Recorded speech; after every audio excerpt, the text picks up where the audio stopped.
Escenario Cosmos. ¿Qué es la realidad?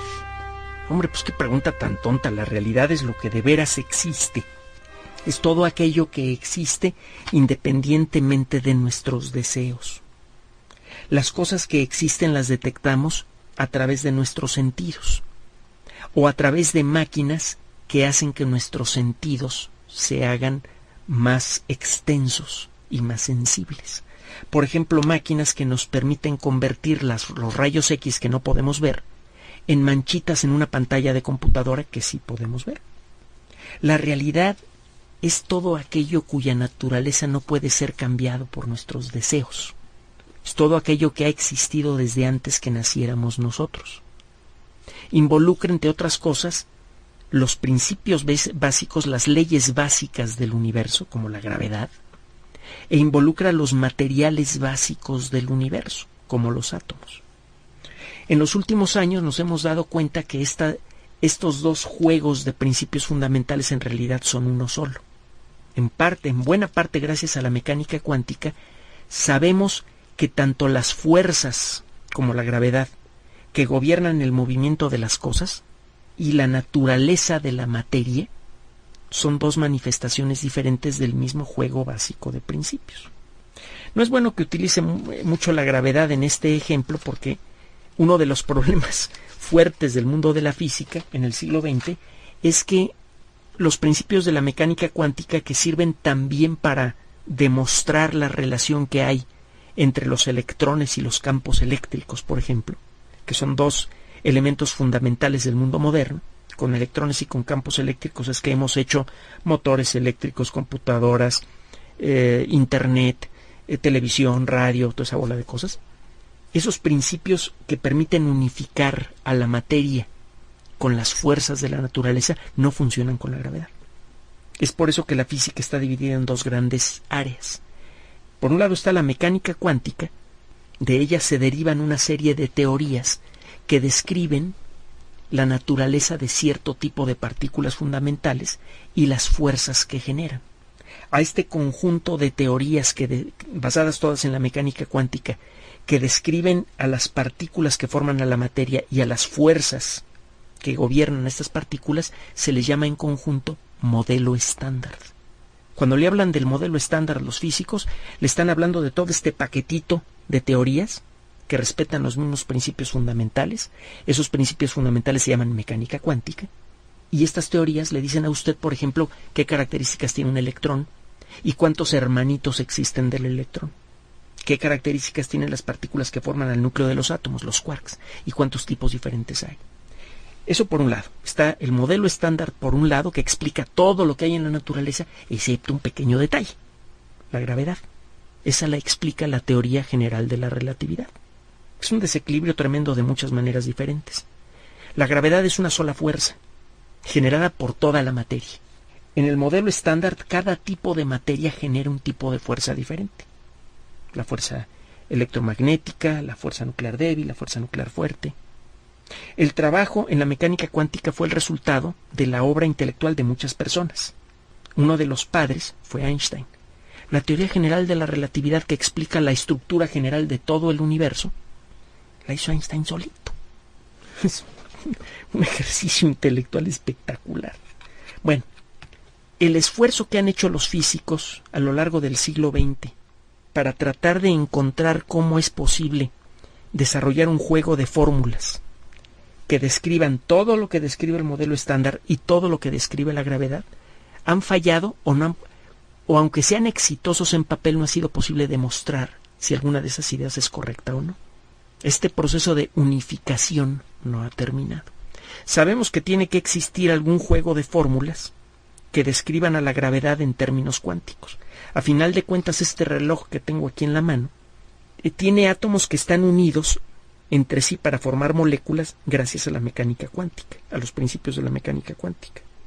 Y por otro lado, este reloj responde a la gravedad de la Tierra, por eso pesa.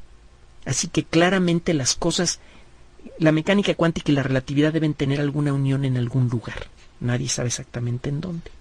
Desde hace tiempo se busca este punto de unión entre ambas. Una de las ideas que promete unir a la teoría de la relatividad con la mecánica cuántica de manera suave, se llama el principio holográfico. Le puedo explicar lo que es el principio holográfico con una metáfora. No hay que llevar las metáforas demasiado lejos. Una metáfora es una analogía. Y todas las analogías solamente funcionan hasta cierto punto. Usted probablemente, si ve una tarjeta de crédito, por ejemplo, habrá visto lo que es un holograma. Son estos dibujitos en 2 dimensiones que cuando les pega la luz producen una imagen que se ve de 3 dimensiones. Si usted gira la tarjeta de un lado a otro, usted puede ver distintos ángulos diferentes del objeto que produce el holograma. El holograma es plano. La imagen se ve de 3 dimensiones.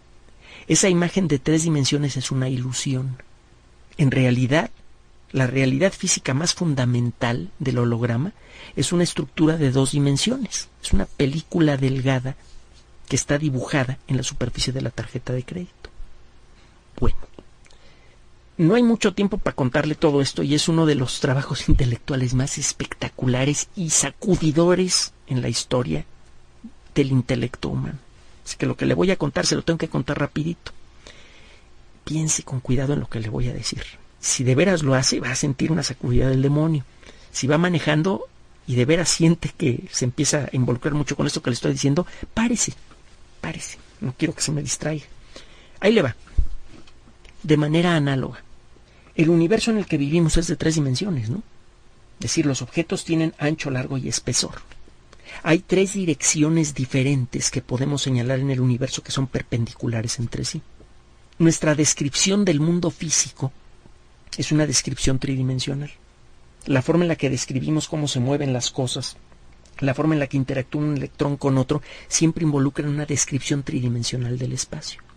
El principio holográfico nace del estudio de la superficie de los pozos negros. Los pozos negros son estos objetos que acumularon tanta gravedad en un volumen tan chiquito que sufrieron un colapso irreversible. No sabemos qué hay en el centro de un pozo negro. Parece que existe una cosa horrorosa que se llama singularidad. ¿Qué es exactamente una singularidad? Es materia de debate. Las fórmulas de la relatividad nos dicen que es un objeto infinitamente pequeño e infinitamente denso, en donde no transcurre el tiempo. ¿Quién sabe si esa será la realidad o no?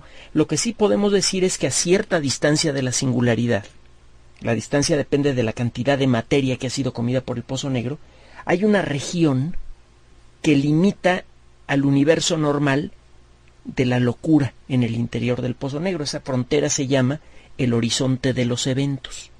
Cualquier cosa que esté por arriba del horizonte de los eventos puede en principio regresar al universo. Usted se puede acercar mucho a un pozo negro y en principio, dependiendo de si tiene usted el motor apropiado o no, usted podría alejarse de la terrible gravedad del pozo negro y regresar al universo actual, aunque no al tiempo actual. Pero eso es otro tema. Usted podría escapar del pozo negro si no ha tocado la superficie del horizonte de los eventos. Si toca la superficie del horizonte de los eventos, ya se fastidió usted. No hay forma de regresar al universo normal. Todos sus posibles futuros se encuentran adentro del pozo negro. Esta superficie, delineada por la teoría general de la relatividad, tiene características muy peculiares y se han hecho muchas investigaciones teóricas sobre su naturaleza. Una de esas investigaciones sugiere que todos los objetos que han caído adentro del pozo negro, la descripción de los átomos que forman a un objeto que cae adentro de un pozo negro, queda impresa de alguna manera en la superficie del horizonte de los eventos. Por eso cada vez que el pozo negro come algo, el horizonte de los eventos crece, porque se necesita más espacio para almacenar la información que describe al objeto que cayó allí adentro. Esto suena raro. Lo que viene es peor. Al estudiar estas propiedades, las personas que descubrieron esto, en particular Leonard Susskind, un físico con cara muy seria, pero que se echa sus buenos chistoretes en sus conferencias públicas, se dieron cuenta, en particular Susskind, que las fórmulas que describen a este extraño proceso permiten armonizar la relatividad con la mecánica cuántica sin problemas. Es decir, como que la naturaleza nos está diciendo, oye, ¿Quieres de veras entender cuál es la naturaleza de la realidad? ¿Por qué en el mundo hay objetos hechos de átomos descritos por la mecánica cuántica que generan gravedad, que es descrita por la relatividad? ¿Quieres entender la verdadera naturaleza del mundo? Piensa en el principio holográfico. Siguiendo esta liga, Susskind y sus amigos llegan a la conclusión, no nada más platicadita, sino con matemáticas, de que la realidad que estamos viendo aquí, ahora, en este momento, es una representación de la verdadera realidad. Que todas las cosas que están pasando en el universo están ocurriendo en una membrana de 2 dimensiones que no tiene espesor, que estaría a una distancia muy grande, si no es que infinita, de aquí, y que nosotros, como un holograma, somos una proyección de la verdadera realidad. En un holograma, la realidad física de la imagen del holograma es una sustancia con unas manchitas especiales que tiene 2 dimensiones, que está como una película por encima de una esquinita de la tarjeta de crédito que mencionamos al principio de la nota. La imagen en 3 dimensiones es una ilusión. Bueno, no una ilusión, sino el resultado de la forma en la que funciona el holograma de 2 dimensiones. Si la verdadera realidad del holograma no es la imagen en 3 dimensiones que vemos, sino el objeto de 2 dimensiones. Susskind dice que de una manera análoga, ojo con las analogías, todos los objetos tridimensionales del universo y nuestra propia existencia, la información que configura nuestros cerebros y que nos permite ser conscientes, en realidad está siendo transformada en la superficie de 2 dimensiones de un algo que se encuentra a una distancia infinita de aquí, o muy grande. ¡Ay, qué locura! Eso no puede ser cierto. Pues mire, la única forma de armonizar la relatividad con la mecánica cuántica es asumiendo esto. Y como esta nota es más difícil de explicar que otras, al regreso del siguiente corte, y para aprovechar la sección de preguntas y respuestas, porque muchos de ustedes preguntan por el principio holográfico, le voy a platicar de un experimento que se va a hacer para empezar a verificar si esta idea tiene mérito o no. Se la toman tan en serio los físicos que están gastando muy buen dinero y mucho de su valioso tiempo para crear un experimento para ver si esta idea loca es real. ¿Qué es el principio holográfico? Se lo acabo de esbozar de una manera tosca, pero creo yo bastante sugestivo, cuando menos eso espero, en el segmento anterior. La física cada vez se acerca más y más a Platón.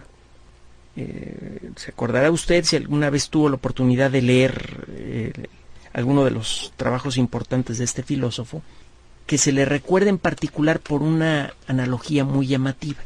Él pone el caso de unas personas, unos filósofos que están metidos en una cueva, encadenados a la pared, y lo único que pueden ver del exterior son las sombras proyectadas por el sol. Y van sacando conclusiones sobre cuál debe ser la naturaleza de lo que existe afuera de su cueva con base en esas sombras. Las conclusiones que van a sacar van a ser correctas, si son lo bastante inteligentes y lo bastante honestos para analizar la información, pero necesariamente va a ser incompleta la descripción de la realidad.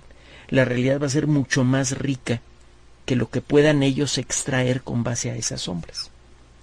No es una buena analogía porque la ciencia es un mecanismo tan fructífero que ya nos ha permitido ver cosas que habrían escapado a nuestra simple imaginación. La imaginación, apoyada por el proceso sistemático de observar las cosas, discutirlas públicamente y permitir que sea la naturaleza la que con una observación o un experimento decida qué idea vale y qué idea no vale, ha resultado ser tan poderosa que hemos logrado descubrir cosas verdaderamente insospechadas. La evolución, el movimiento de los continentes, el origen del universo. Entonces, la idea de Platón no hay que extenderla demasiado, pero en pocas palabras nos dice que la realidad no es lo que observamos. Lo que vemos es un pálido fantasma de la realidad. Y eso es lo que nos está diciendo el principio holográfico. Y suena muy bien, ¿eh? Si fuera una verdadera locura, Susskind no estaría apareciendo en presentaciones públicas al lado, por ejemplo, de Gerhard Hopf, ganador del premio Nobel, un tipo muy respetado en el mundo de la física. Se llevan de piquete de ombligo. O sea, a Susskind le abren espacio, llega a una reunión que está llena de físicos ganadores del premio Nobel y le abren un espacio para que se siente. La idea que ha presentado es extraña, rarísima, loquísima, pero está bien sustentada. Teóricamente puede funcionar. En alguna ocasión, algún físico famoso, aunque en aquella época era joven, estaba presentando alguna idea sobre una cosa de la mecánica cuántica y como que no tenía muy convencida a su audiencia, en la que estaban muchos de los físicos importantes del siglo XX. Uno de ellos, Niels Bohr, que es uno de las supermentes del siglo XX, de las pocas personas que tenían una estatura intelectual muy parecida a la de Einstein, que fue amigo toda la vida. Después de la presentación, Bohr se levanta y le dice: ¿sabe qué, muchacho? Su idea está loca, pero no es lo suficientemente loca para ser correcta. La idea de Susskind sí está suficientemente loca. ¿Cómo se puede verificar una cosa como estas? Bueno, una de las consecuencias del principio holográfico es que el espacio puede guardar información. Otro día nos metemos con qué demonios es eso de información, porque es fácil confundir ese término con el que usamos cuando conecta usted la computadora al internet, por ejemplo. La información es todo aquello que describe a un objeto físico, su peso, su tamaño, sus características cuánticas. Se supone que esas características no pueden desaparecer, es un principio fundamental de la mecánica cuántica. Es más, no solamente la información que describe a un objeto no puede desaparecer, sino que en ciertas condiciones esa información no puede existir de manera igual en dos objetos. De alguna manera la mecánica cuántica exige la unicidad de cierto tipo de objetos, que sean únicos, que sean irrepetibles. Para que estos principios que son fundamentales para la mecánica cuántica sean correctos, eso significa que el espacio debe almacenar información.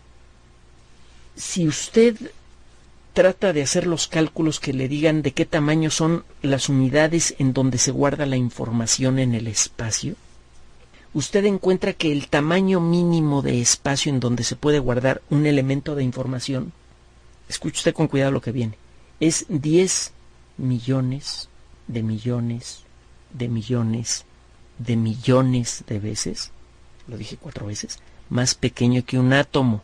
Y un átomo mide una 10 millonésima de milímetro. 10 millones de millones de millones de millones de veces más pequeño que una 10 millonésima de milímetro. Ese es el tamaño de la unidad de espacio mínima que permite almacenar información. Una de las cualidades del espacio, según la mecánica cuántica, una de las cualidades de cualquier sistema, de cualquier cosa física, es que cuando usted observa los elementos más pequeños del espacio vacío o de una cosa que esté hecha de átomos o de lo que usted quiera, va a encontrar usted que la información está continuamente cambiando. Los electrones no siempre están en el mismo lugar. Un electrón da la impresión como que está desapareciendo del universo y al momento siguiente aparece en otro lado y luego desaparece y aparece en otro lado. Si usted mete un electrón en un frasco bien cerrado, de pronto lo ve afuera del frasco sin que pase por la pared. Y así se porta toda la materia. Solo que los grandes grupos de materia tienen un comportamiento diferente a las partículas individuales. Pasa un poquito como con la gente. El comportamiento de una persona cuando está en una masa de gente es muy diferente a cuando la gente está sola. Bueno, los electrones, los protones, todas las partículas básicas del universo tienen este extraño comportamiento y el espacio también.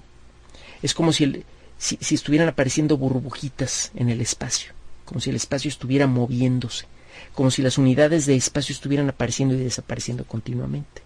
Si usted ilumina con un rayo láser muy intenso a un rinconcito del espacio, usted en principio podría utilizar el láser para amplificar este burbujeo del espacio. El rayo láser, que es reflejado por un espejito, por ejemplo,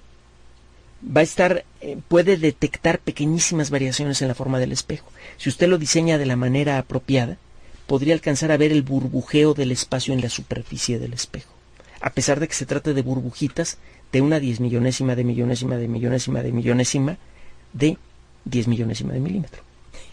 Me encantan estas palabrotas.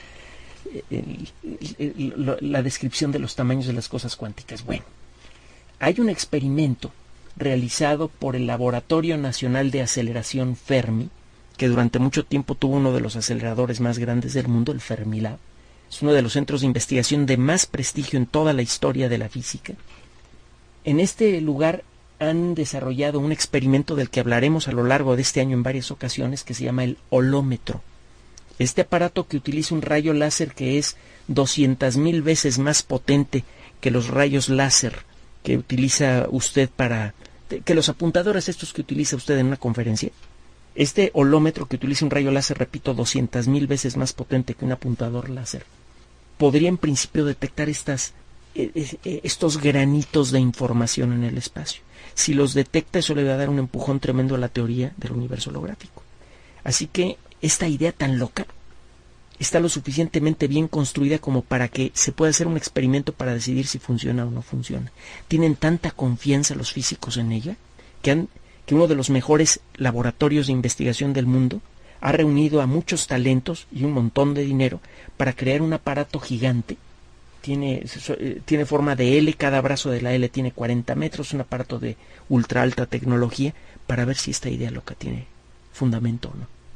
Esté usted atento, porque en este programa vamos a seguir, es un experimento que seguramente va a durar un par de años cuando menos, pero vamos a seguir de cerca al holómetro. Si arroja resultados positivos, híjole, usted ya no le va a poder utilizar la palabra realidad como la usaba hasta ahora.